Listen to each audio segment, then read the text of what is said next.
நண்பர்களே வணக்கம்.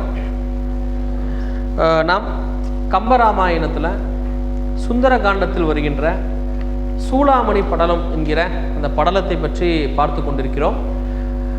அந்த படலத்தினுடைய கதை சுருக்கத்தை பற்றி ஏற்கனவே நாம் பேசியிருக்கிறோம்.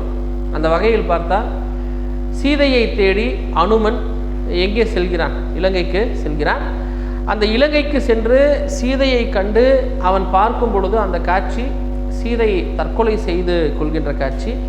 ஆக தற்கொலை செய்ய துணிந்த அந்த சீதையை தேற்றி சீதையை எப்படியாவது இங்கிருந்து அழைத்து சென்று விட வேண்டும் என்கிற ஒரு எண்ணத்தோடு ஹனுமனுடைய அந்த பேச்சை பார்த்தோம். எடுத்த உடனே முதல் பாட்டில் நம்ம பார்த்தோம் அனுமன் எவ்வாறு கருதினான் அப்படின்னு பார்த்தோம். எப்படியாவது இந்த பிராட்டியை இங்கிருந்து அழைத்து சென்று விட வேண்டும் என்று கருதினான்.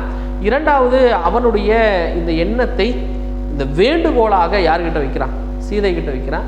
அதில் இருக்கின்ற நுட்பங்களை பற்றி நம்ம ஆழமாக பார்த்தோம். எவ்வளோ அழகாக பேசுகிறாரு, எப்படி சொல்கிறாரு, அந்த சூழலை எப்படி புரிந்து கொள்கிறார், அந்த உணர்வு நிலையை எப்படி புரிந்து கொள்கிறார் என்பதை ஒரு உளவியல் தன்மையோடு நாம் நேற்று பார்த்தோம். அந்த வகையில் இன்றைக்கு அந்த அனுமனுடைய வேண்டுகோளின் 5வது பாட்டு, சூளாமணி படலத்தினுடைய 6வது பாட்டு. நேற்று நடத்தின வரைக்கும் உங்களுக்கு எந்த டவுட் இல்லைன்னு நினைக்கிறேன். போகலாமா? சரி, பாருங்க 6வது பாட்டு. அருந்ததி உரைத்தி அழகற்கு அருகு சென்று உன் மருந்து அணைய தேவி நெடுவஞ்சர் சிறை வைப்பில் பெருந்துயரினோடும் ஒரு வீடு பெருகிலால் இருந்தனல் என பகரின் என் அடிமை என் ஆம். என் அடிமை. அப்போ அனுமன் சொல்கிறான், ஒவ்வொன்றா சொல்கிறான். இப்போ சீதைக்கு சொல்கிறேன். நம்ம ஒரு பாட்டில் பார்த்தோம், நீங்கள் கட்டளையிட்டால் இலங்கையோடு பெயர்த்து உங்களை கொண்டு செல்ல நான் தயார், இது எனக்கு ஒரு பெரிய விஷயம் இல்லை அப்படின்னு சொல்லிட்டு ஒவ்வொன்றா சொல்கிறான். அடுத்து ஒரு வேண்டுகோளை வைக்கிறான், ஒரு விளக்கத்தை சொல்கிறா. பாருங்கள், இந்த பாட்டை நம்ம எப்படின்னா அருந்ததியை போன்றவளே. அருந்ததியை நமக்கு தெரியும், அம்மி மிதித்து அருந்ததி பார்த்தல் அப்படின்னு சொல்லுவாங்க. அப்போது சீதையை பார்த்து சொல்கிறா, அருந்ததி போன்றவளே. பாருங்க, உரைத்தி அப்படின்னா நான் சொல்றது இன்னும் கேளுங்க. அழகருக்கு அருகு சென்று, அழகருக்கு அப்ப இங்க சொல்ற அழகர் என்பது ராமன். ராமனுக்கு அருகில் சென்று, இங்கிருந்து நான் திரும்ப ராமன் இருக்கின்ற குன்றுக்கு போய் அவனை அருகி சென்று உன் மருந்து அணைய தேவி. உன் மருந்து அணை, இங்க சொல்ற மருந்து என்பது அமிர்தம் அப்படின்னு அர்த்தங்க.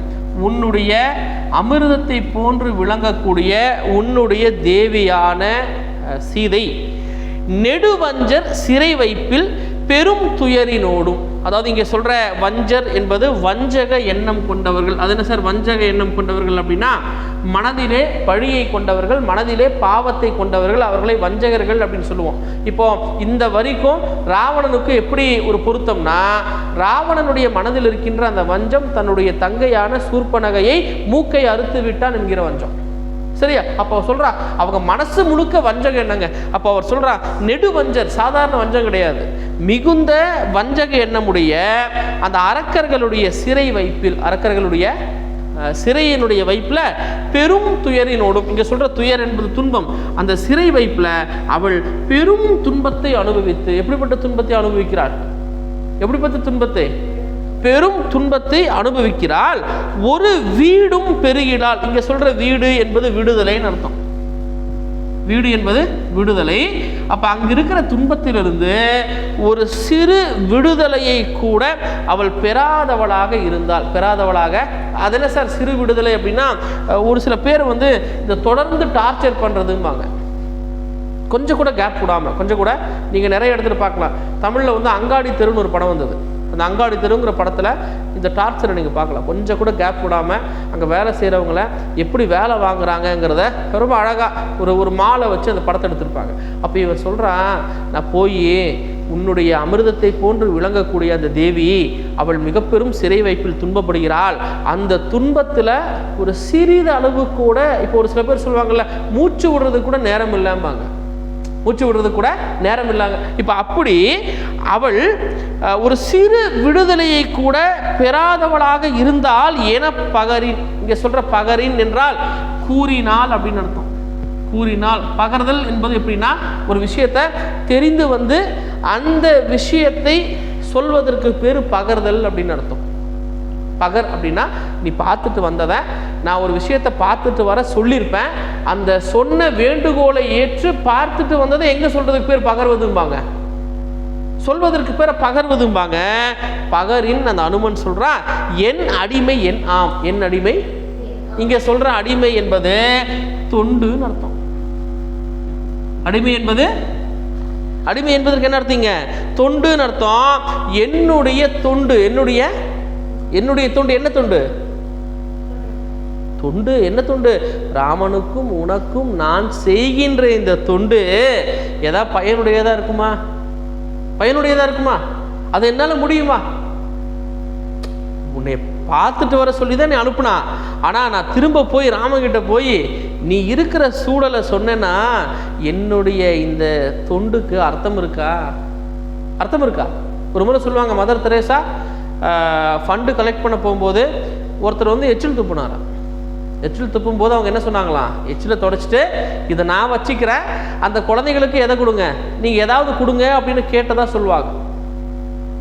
அப்ப இந்த இடத்துல அவன் சொல்றான், நான் போய் ராமனை அருகி உன்னை நான் பார்த்துட்டு வந்திருக்கேன், ஆனா சொன்னது பார்த்துட்டு வானுதான் சொன்னான், ஆனா நீ இப்படி இருக்கன்னு நான் சொன்னேன்னா நீ ஒரு மிக பெரும் சிறையில் இருக்கிறாய், அந்த சிறையில சற்று கூட விடுதலை இல்லாத நிலையில் இருக்கிறாய், துன்பப்படுகிறாய் என்று நான் ஒரு வேலை சொன்னால் என்னுடைய தொண்டுக்கு அர்த்தம் இருக்கா? அர்த்தம் இருக்கா? அர்த்தம் இருக்கா? யோசிச்சு பாருங்க. அப்ப அவன் சொல்ற, ஃபீல் பண்ணி சொல்றான், என்னுடைய தொண்டுக்கு அர்த்தம் இல்லாம போயிருமேம்மா. இது கொஞ்சம் யோசி, இது கொஞ்சம் அருந்ததி போல இருக்கிறவளே கொஞ்சம் யோசி, கொஞ்சம் யோசி. ஒருவேளை நான் திரும்ப ராமகிட்ட போய், ராமா உன்னுடைய மனைவி இப்படி வஞ்சக எண்ணம் கொண்டவங்களுடைய சிறையில துன்பப்படுகிறாள், கொஞ்சம் கூட விடுதலை இல்லாம துன்பப்படுகிறாள் அப்படின்னு நான் சொன்னேன்னா என்னுடைய தொண்டுக்கு அர்த்தம் இருக்கா? என்னுடைய தொண்டுக்கு அர்த்தம் இருக்கின்றதா? நான் ராமபிரானினுடைய அடிமை என்று சொல்வதற்கு அர்த்தம் இருக்கா? அர்த்தம் இருக்கா அப்படின்னு அவன் கேட்கிறான். நியாயமான வார்த்தைங்க, நியாயமான ஒரு வார்த்தை. கேட்டுட்டு அவன் பாருங்க, இன்னும் அவனுடைய உரையை சொல்கிறான் பாருங்க. புன்தொடர்பு அகற்றிய புயத்தினோடு புக்கேன் விண்டவர் நலத்தையும் வளத்தையும் விரிப்பேன் கொண்டு வருகிற்றேலென உயிர்க்கு உறுதி கொண்டேன் கண்டு வருகிற்றேலன் என கடறுகேனோ அப்படிங்கிறாரு பாருங்க. இதை நம்ம எப்படி பொருள் கொள்ளணும்னா, ஃபர்ஸ்ட் உயிர்க்கு உறுதி கொண்டேன். உயிர்க்கு இங்க சொல்ற உயிர்க்கு உறுதி கொண்டேன் என்றால் உறுதி என்பது பாதுகாப்பு. என்னுடைய உயிருக்கு பாதுகாப்பினை கருதி, என்னுடைய உயிருக்கு அனுமன் சொல்றான், என்னுடைய உயிருக்கு பாதுகாப்பினை கருதி.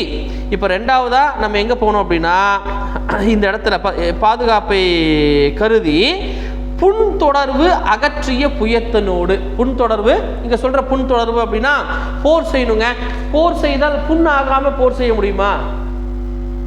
புண்ணாகாம போர் செய்ய முடியுமா? புண்ணுக்கு பயந்தா போர் செய்ய முடியுமா?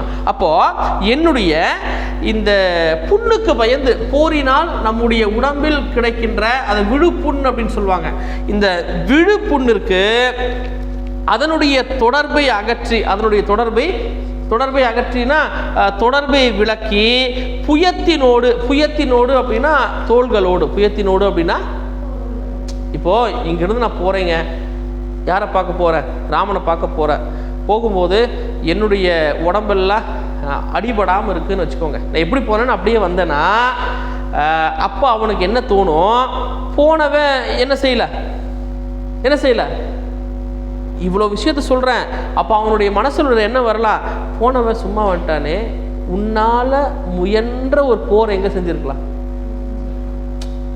இது வந்து எல்லாருக்கும் தெரியுங்க, எல்லாருக்கும் தெரியும். அவன் சொல்கிறான், போருக்கு அந்த போரினால் ஏற்படுகின்ற அந்த புண்ணினுடைய தொடர்பை அகற்றிய புயத்தோடு, புண்ணினுடைய தொடர்பை அகற்றிய புயத்தோடு புக்கேன் என்றால் ராமனை அடைந்து, புக்கேன் என்றால் ராமனை அடைந்து விண்டவர் நலத்தையும் வளத்தையும் விரிப்பேன் கொண்டு.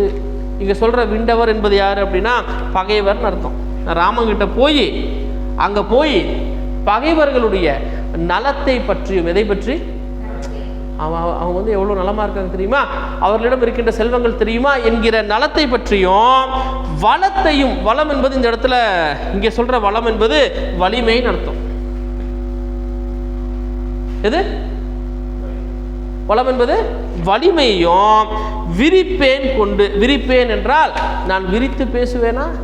விரித்து பேசின முறையா? இப்போ நான் வந்தேன், திரும்ப போகிறேன், போகும்போது என்னுடைய உடம்புல போர் செய்வதற்கான எந்த அடையாளமும் இல்லை.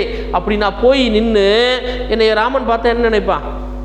வந்துட்டா சரி, அவங்கிட்ட நான் சொல்லும்போது இவர்களுடைய வீரத்தை பற்றியும் நலத்தை பற்றியும், ராமா அந்த ஊர் எப்படிப்பட்ட ஊர் தெரியுமா, அவர்கள் எப்படிப்பட்டவர்கள் தெரியுமா, எப்படி சிறை வைத்திருக்காங்க தெரியுமா அப்படின்னு அவர்களுடைய வளத்தையும் நலத்தையும் பற்றி நான் விவரிப்பேனா?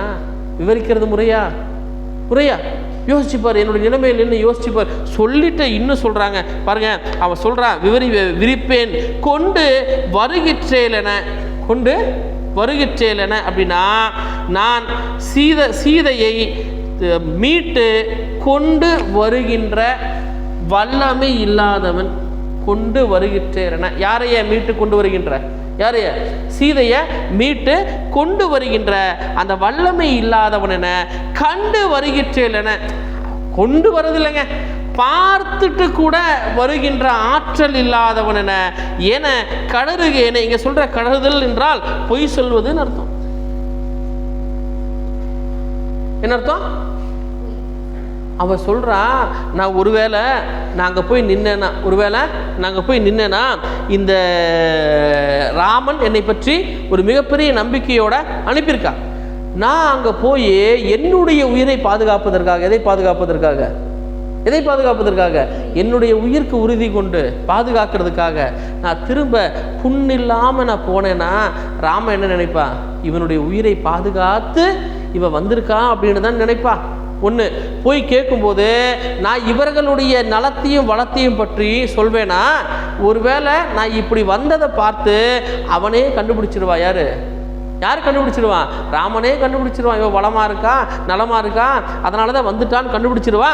நான் சீதையை கொண்டு வருகின்ற ஆற்றலும் சீதையை கண்டு வருகின்ற ஆற்றலும் கூட எனக்கு இல்லை என்று அவன் நினைத்து விடுவான். இது ஒன்று. இரண்டாவது, ராமன் கிட்ட வந்து நம்ம போய் சீதையை பார்த்துட்ட அப்படின்னா அடுத்து ஒரு வேளை அவன் ஏன் கொண்டு வரலைங்கிற எண்ணம் அவனுக்கு வரலாம். அப்போ ஒரு வேளை ராமன் வருத்தப்படக்கூடாதுங்கிறதுக்காக நான் சீதையை பார்க்கவே இல்லைன்னு நான் பொய் சொல்லிட முடியுமா? நான் இந்த பாட்டுக்கு அர்த்தம் புரிஞ்சது இல்லைப்பா. ரெண்டு வகையான அர்த்தம்ப்பா. ஒன்று, அவன் சொல்கிறான், திரும்ப சொல்கிறேன், ஒரு ரொம்ப நுணுக்கமான ஒரு பாட்டு. ஒரு வேளை நான் போய் புண்ணு இல்லாமல் நான் போய் நின்னேன்னா அவன் அப்படி நினைக்கக்கூடும். என்ன நினைக்கக்கூடும்? இவனுடைய உசுரை காப்பாற்றுறதுக்காக இப்படி வந்துட்டா அப்படின்னு நினைக்கக்கூடும். இரண்டாவது, எனக்கும் அப்படி நினைக்க தோணும். உயிரை காப்பாற்றுவதற்காக நான் வந்துட்டேன்னு நினைக்க தோணும். சீதையை கொண்டுட்டு இல்லை, சீதையை கண்டு வருகின்ற திறன் கூட யாருக்கு இல்லையோன்னு அவன் நினைப்பான். ஏன்னா நான் போய் சொல்றது உண்மையா இருக்கலாம், இல்லை பொய்யா இருக்கலாம். எது உண்மையா இருந்தால் அவன் அப்படி நினைப்பான், போருக்கு பயந்துட்டு வந்துட்டான்னு, உயிரை காப்பாற்றுவதற்காக வந்துட்டான்னு. இல்லை அப்படின்னா இவன் ஒருவேளை சீதையை பார்த்து வரவில்லையோ என்கிற பொய்யாகவும் நினைக்க வாய்ப்புண்டுங்கிற ரெண்டு விதமான அர்த்தத்தை எந்த பாட்டு தருது?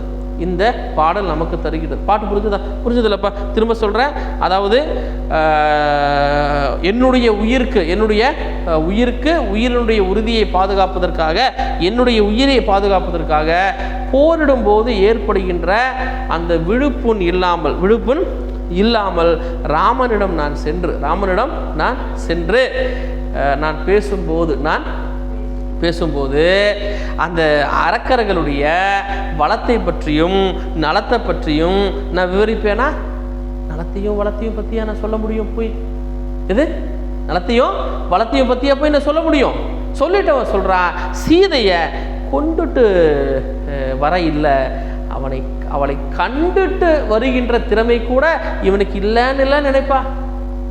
ஒருவேளை அவளை இப்போ பாருங்க, இப்போ என்ன பிரச்சனை வருது தெரியுமா? இப்போ ராமனுடைய ஒரு நம்பிக்கை இருக்குல்ல, எப்படியோ அவன் போய் சீதையோடு வருவான் என்று அவன் நினைச்சிட்டு இருக்கானா?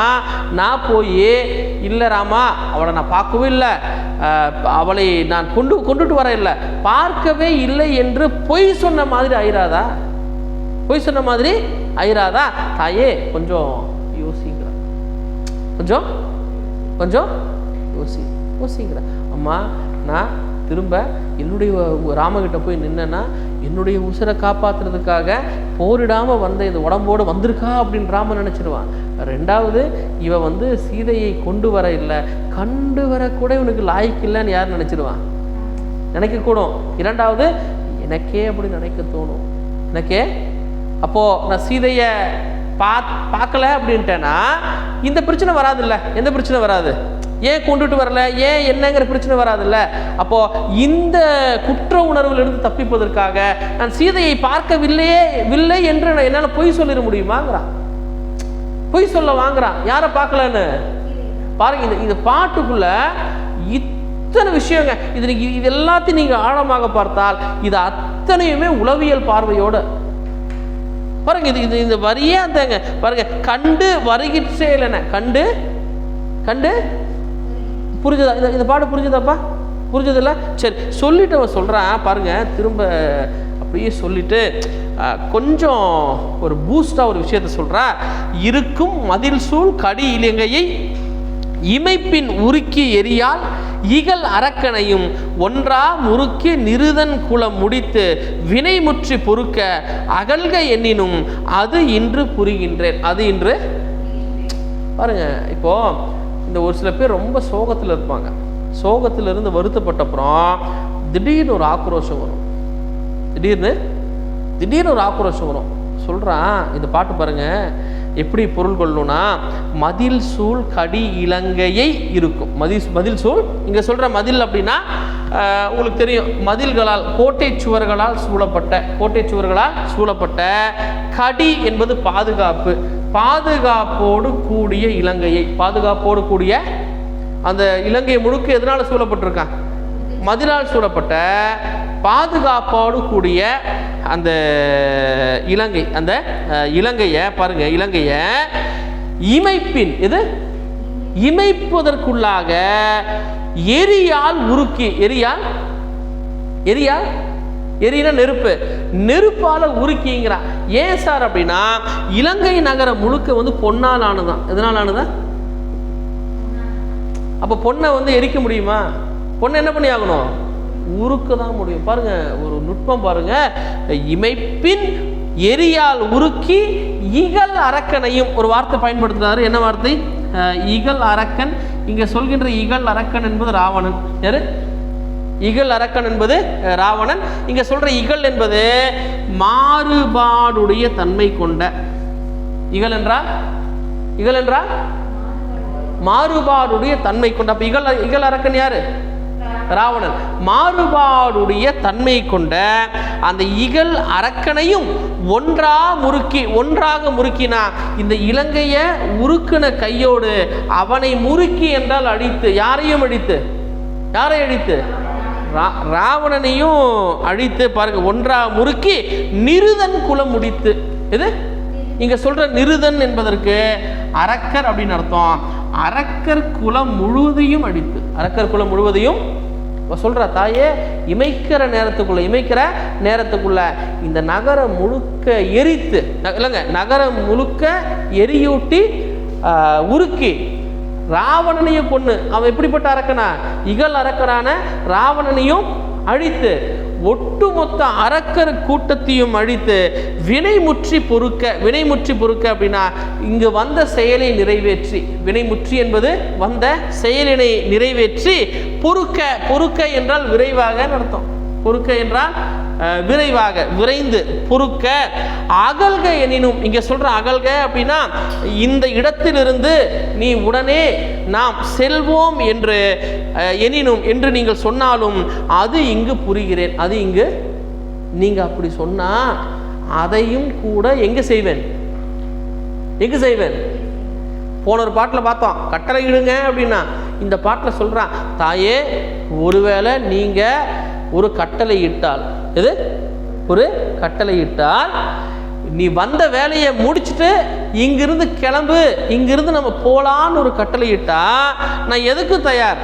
மதில்களால் சூழ்ந்த பாதுகாப்பு நிறைந்த இந்த இலங்கை நகரத்தையே, பொன்னாலான இலங்கை நகரத்தையே எரியூட்டி உருக்கி அதோடு சேர்ந்து இந்த நகரத்துக்கு அரசனான அந்த இகல் வேந்தனான இகல் அரக்கனான ராவணனையும் அழித்து, ஒட்டுமொத்த அரக்கர் கூட்டத்தையும் அழித்து, இங்கிருந்து நான் உடனே உங்களை அழைத்து செல்ல தயார். அழைத்து செல்ல எனக்கு தேவை உங்களுடைய ஒரே ஒரு கட்டளை, உங்களுடைய அப்போ போன பாட்டில் சொன்ன அந்த எழுச்சியினுடைய நிலை இந்த பாட்டில் அப்படியே கூடுதுங்க. அப்படியே கூட்டி சொல்கிறான், நான் தயாராக இருக்க தாயே, ஒரே ஒரு வார்த்தை சொல்லு, இந்த ஒட்டுமொத்த இந்த இலங்கையுமே நான் உருக்கிடுவேன். அதோடு யாரைய அழித்து விடுவேன்? ராவணனை அழிச்சிடுவேன். அதோடு அரக்கர் கூட்டத்தையே ஒன்றும் இல்லாமல் அழித்து உன்னை இங்கிருந்து நான் கூட்டிகிட்டு போயிடுவேன். எனக்கு ஒரே ஒரு வார்த்தை, நீ வந்த வேலையை முடிச்சுட்டு நம்ம போகலான்னு ஒரு வார்த்தை சொல்லு. இல்லை இதெல்லாம் சொல்லு, இலங்கையை அழி, அரக்கனை அழி, ராவணனை அழி என்று சொல்லு. இது எல்லாத்தையும் நீங்கள் சொன்ன உடனே அது இன்று புரிகிறேன், அது இன்னைக்கே நான் செய்கிறேன், நீ சொல்லுங்க. இன்னைக்கே செய்கிறேன், இன்னைக்கே சொல்லு. யோசிச்சு பாருங்க அவனுடைய அந்த மனதினுடைய அந்த எழுச்சியை பாருங்க. இன்னைக்கு சொல்லுங்க தாயே, நான் செய்கிறேன். இது எனக்கு ஒரு பெரிய விஷயம் இல்லை, இது எனக்கு பெரிய விஷயமே கிடையாது. அதை சொல்லிட்டு அடுத்தது பாருங்க, அந்த சொல்லின் செல்வன் யோசிக்கிறான். இந்து நுதல் நின்னோடு இவன் எய்தி இகல் வீரன் சிந்தை ஒரு வெம்துயர் தவிர்த்த தெளிவோடு அந்தமில் அரக்கர் குலம் அற்று அவிய நூறி நந்தல் இல் புவிகன் இடர்பின் களைதல் நன்றால். அப்புறம் அதை சொல்லிட்டு அவன் அதுக்கப்புறம் ஒரு விஷயத்தை யோசிக்கிறான். என்ன விஷயம் தெரியுமா? பாருங்க, அவன் சொல்றான் இந்து நுதல். இங்க சொல்ற இந்து நுதல் என்றால், இந்து என்றால் சந்திரன் அர்த்தம். ஒரு அழகான ஒரு சொல்லாக்குங்க. இந்து என்றால் சந்திரனை போன்று, நுதல் என்றால் நெற்றி, நுதல் என்றால் நெற்றி. சந்திரனை போன்ற நெற்றியை உடையவளே இந்து நுதல். பாருங்க அடுத்து எங்க போகணும்னா, இகல் வீரன் நின்னோடு. இகல் வீரன் இங்க சொல்ற இகல் வீரன் என்பது யாருன்னா ராமன். இகல் அரக்கன் யாரு? ராவணன். இகல் வீரன் யாரு? அப்ப இங்க சொல்ற இகல் என்பது என்ன அர்த்தம்னா, ரெண்டு அர்த்தம். போன பாட்டில் சொன்ன இகலுக்கு நம்ம என்ன அர்த்தம் சொன்னோம்? மாறுபாடு. இங்க சொல்ற இகலுக்கு பகை என்று அர்த்தம். இது இகல் வெல்லும் காக்கை படிச்சிருக்கீங்களா? குறள்ல இகல் வெல்லும் காக்கைன்னு படிச்சிருப்பீங்க. அப்போ ஒன்று இங்க வந்து பகை. ராமனுக்கு என்ன பகை? சீதை எங்க இருக்கா? ரெண்டாவது இங்கே சொல்கின்ற இகல் என்பதற்கும் ஒரு மாறுபாடுங்கிற பொருள் உண்டு. அந்த மாறுபாடு என்பது தனித்த, இண்டிவிஜுவலா அப்படின்னு சொல்லுவாங்கல்ல, தனித்தன்மைன்னு சொல்லுவாங்கல்ல. அப்ப அப்படிப்பட்ட தனித்தன்மை கொண்ட அந்த வீரன், தனித்தன்மை கொண்ட வீரனான அந்த ராமன் இவன் எய்தி. இவன் எதை எய்தி? இங்க சொல்ற இவன் என்பது இங்க இலங்கைன்னு அர்த்தம். இந்த இலங்கைக்கு வந்து இலங்கையை எய்தி, இலங்கையை அடைந்து உன்னோடு, நின்னோடு என்பது உன்னோடு. இலங்கையை எய்தி யாரோடு? உன்னோடு. பாருங்க, உன்னோடு சிந்தை உரு வெம்துயர் தவிர்ந்த தெளிவோடு. சிந்தை உரு வெம்துயர் தவிர்ந்த தெளிவோடு அப்படின்னா உன்னுடைய பெரும் துயரை நீக்குகின்ற, உன்னுடைய பெரும் துயரை நீக்குகின்ற அந்த சிந்தனையை கொண்டு, அந்த எண்ணத்தை கொண்டு, உன்னுடைய பெரும் துயரை தீர்க்கின்ற அந்த எண்ணத்தை கொண்டு தெளிவோடும் அவன் தெளிவாய். சார் அது என்ன சார் தெளிவானா? இப்போ ராமன் வந்து இப்போ எப்படி இருக்கான்? இவளுக்கு என்ன குழப்பம் இருக்கின்றதோ அதே குழப்பம் யாருக்கு இருக்கு? ராமனுக்கு இருக்காப்பா. அவர் சொல்கிறார், அனுமன் சொல்கிறான், ஒருவேளை ராமன் இங்கே வந்து உன்னை இந்த கொடிய துன்பத்திலிருந்து மீட்க வேண்டும் என்று எண்ணி அப்போ தெளிவோடு, அந்த தெளிவான நிலையோடு அவன் தெளிவு பெற்று, பாருங்க சொல்றா, அந்த மில் அரக்கர் குலம் அற்று அவிய நூறி. இங்க சொல்ற அந்த மில் அப்படின்னா முடிவில்லாத அப்படின்னு அர்த்தம். அந்தம் என்பது முடிவில்லாத இந்த அரக்கர் குலம், இந்த அரக்கர் கூட்டத்தை, இந்த அரக்கர் குலத்தை அற்று அவிய நூறி. இங்க சொல்ற அற்று என்பதற்கு சிதைத்துன்னு அர்த்தம். ஒன்றும் இல்லாதவாறு சிதைத்து. பொதுவாக சொல்லுவாங்கல்ல, ஒருத்தரை கூட மீதி வைக்காமன்னு சொல்லுவாங்கல்ல. அப்போ ஒன்றும் இல்லாமல், எந்த விதமான யாருமே மிஞ்சாமன்னு சொல்லுவாங்க. எதுவுமே மிஞ்சாம சிதைத்து. பாருங்க, அற்று அவிய நூறி. நூறி என்றால் நேற்று சொன்ன நூறி என்றால் அழித்துன்னு அர்த்தம். சிதைத்து அழித்து நந்தல் இல். இங்க சொல்ற நந்தல் இல் என்றால் அழிவற்ற இப்புவிக்கண் இடர்பின் களைதல் நன்றால். அதாவது இங்க சொல்ற நந்தல் என்பது அழிவற்றன்னு அர்த்தம். அழிவற்ற இந்த உலகத்தினுடைய புவி, இந்த புவியின் கண் இருக்கின்ற இடர் பின் களைதல். இடர் என்பது இந்த பூமியில் இருக்கின்ற ராவணன் என்கிற அந்த துன்பம், அந்த அரக்கனால் இந்த உலகம் அடைகின்ற துன்பத்தை களைவதுதான் சிறந்தது. களைவதுதான். போன பாட்டில் என்ன சொல்லிட்டா? நீ சொல்லு, நான் அழிச்சிடுறேன்ட்டா. அப்போ அதுக்கப்புறம் யோசிக்கிறான், நான் அழிச்சா ராமனுக்கு கௌரவமா, முறையா? ராமனுக்கு கௌரவமா? அப்போ இந்த பாட்டில் சொல்கிறா, அது ராமனுக்கு அழகல்ல தாயே. ராமன் இங்கே வந்து உன்னை இந்த துன்பத்திலிருந்து அவன் மீட்டு ராவணனை அழித்து அந்த ஒட்டுமொத்த அரக்கர் குலத்தையும் அழித்து உன்னை அழைத்து சென்று இந்த உலகத்தினுடைய துன்பத்தை களைவதுதான் முறைமை, களைவதுதான், அதுதான் சிறப்புங்கிறான். அதுதான். அப்போ அவனுக்கு வந்து ஒன்று வந்திருக்கா, வந்த உடனே எப்படியாவது கூட்டிகிட்டு போனோமேங்கிற ஒரு எண்ணம் வருது.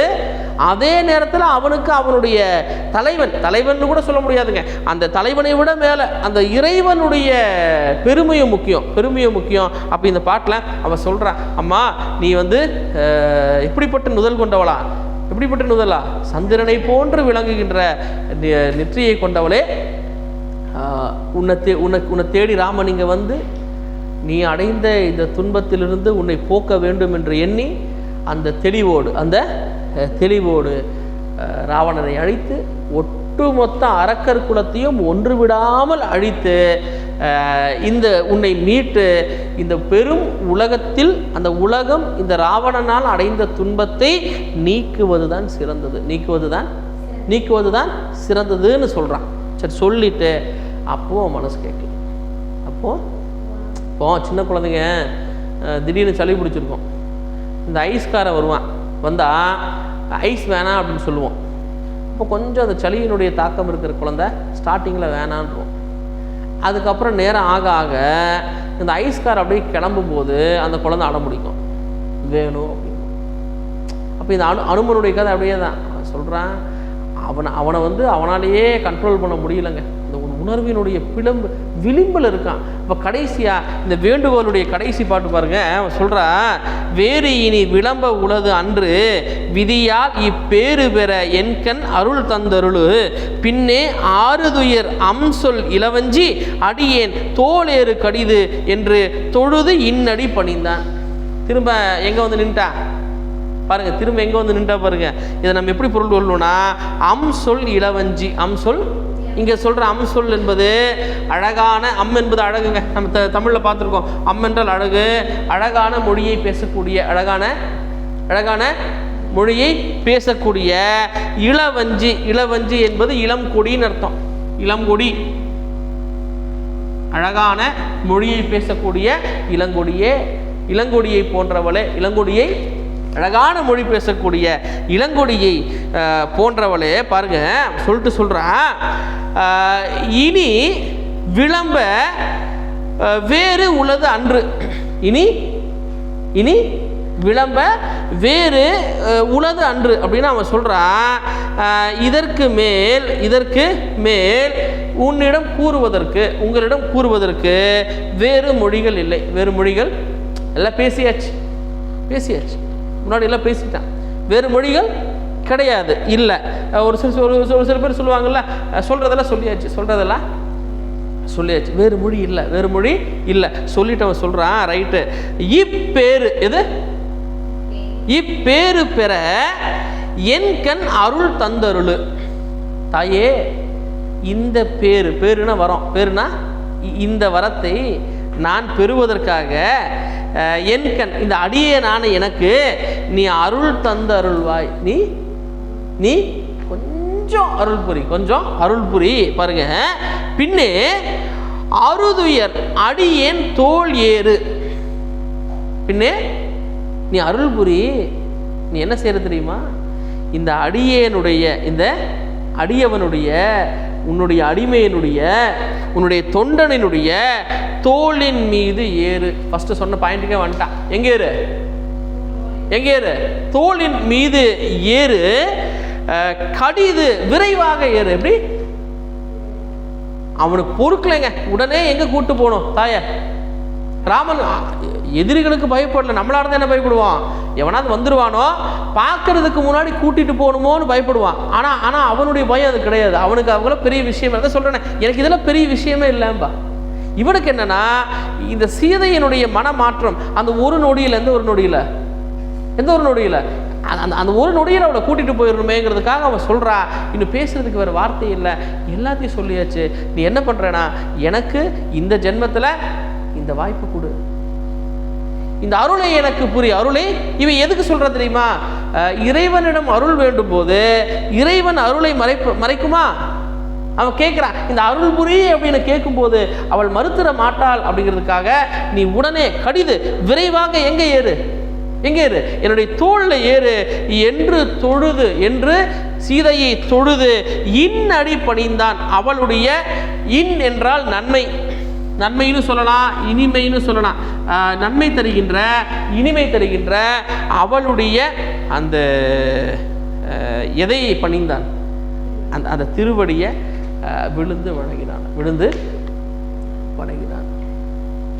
இதோட ஒரு செக்மெண்ட் முடியுதுங்க. பாருங்க, அவன் சொல்றாம்மா, இது பேசுறதுக்கு ஒன்றும் இல்லைம்மா, பேசுறதெல்லாம் பேசியாச்சுமா, பேசுறதெல்லாம் பேசியாச்சுமா. இந்த அடியேனுக்கு ஒரு பாக்கியத்தை கொடுங்க, தயவு செய்து என்னுடைய தோளில் ஏறிக்கோங்க, என்னுடைய தோளில் ஏறிக்கோங்க. இன்னும் பேசுறதுக்கு ஒன்றும் இல்லை, வேகமாக கொஞ்சம் ஏறிக்கோங்க அப்படின்னா என்ன பண்ணுறான்? இது ஒரு வகையான ஒரு உளவியல். என்ன உளவியல் தெரியுமா? டக்குன்னு இப்படி பேசும்போது, டக்குன்னு இப்படி பேசும்போது ஏதோ சொல்லுவாங்கல்ல, கரைப்பவர் கரைத்தால் கல்லும் கரையும் அப்படிம்பாங்க. அப்போ அந்த ஒரு நொடி நேரத்தில் அவங்களுடைய உள்ளம் மாறிடாதா அப்படின்னு அவன் நினைக்கிறான். எனக்கு அருள் புரியுங்கிறான், தொழுது வணங்குகிறான். தொழுது ஏன்னா அவனுக்கு ரெண்டு விஷயம். ராமன் அவ எங்க இருக்கன்னு தெரியாம அங்கிறது காத்துட்டு இருக்கான். ராமன் மட்டும் இல்ல, யாரும் காத்துட்டு இருக்காங்க. அப்பா இப்ப இவனுக்கு ஒரு பயம், ஒருவேளை அவ போலனா இவனுக்கு ஏதாவது நடந்திருக்குங்கிற ஒரு பயமும் அங்க வரலாம். இவனுக்கு முழுக்க என்ன தெரியுமா? யாரை கூட்டிட்டு போய் சேர்த்திடணும்? யார?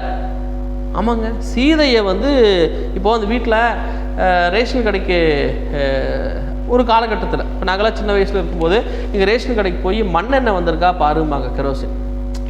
அப்போது என்ன தோணுன்னா, மண்ணெண்ணெய் வந்திருக்கு அப்படின்னு ஒரு நியூஸை வீட்டில் சொல்கிறதே வீட்டாருக்கு ஒரு பெரிய சந்தோஷம்.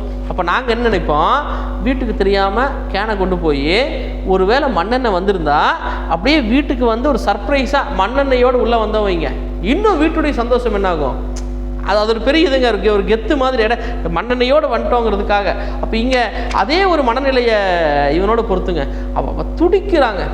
ஆமாம், அவன் ஒத்துக்கிட்டு அவனுடைய தோல் மேலே ஏறி இருந்தானா அடுத்த நோடு எங்கே போயிடுவான்? எங்கே போயிடுவான்? நண்பர்களே, இப்போ நம்ம பார்த்த இந்த 10 பாட்டில், அந்த 10 பாட்டிலையும் அந்த அனுமன் தன்னை பற்றி சொல்கிறான். எனக்கு இதெல்லாம் பெருசு இல்லைங்கிறான். ஆனால் நீங்கள் படித்தா ஆச்சரியமாக இருக்கும், இதில் ஒரு இடத்திலும் கூட அவனுடைய தற்பெருமை தெரியாதுங்க. எது தெரியாது? எங்கே தற்பெருமை தெரியாது தெரியுமா? அன்போடு கடமையோடு உங்களுடைய விஷயங்களை சேர்த்து சொல்லும்போது உங்களுடைய தற்பெருமை தெரியாது. எதோடு சேர்த்து சொல்லணும்?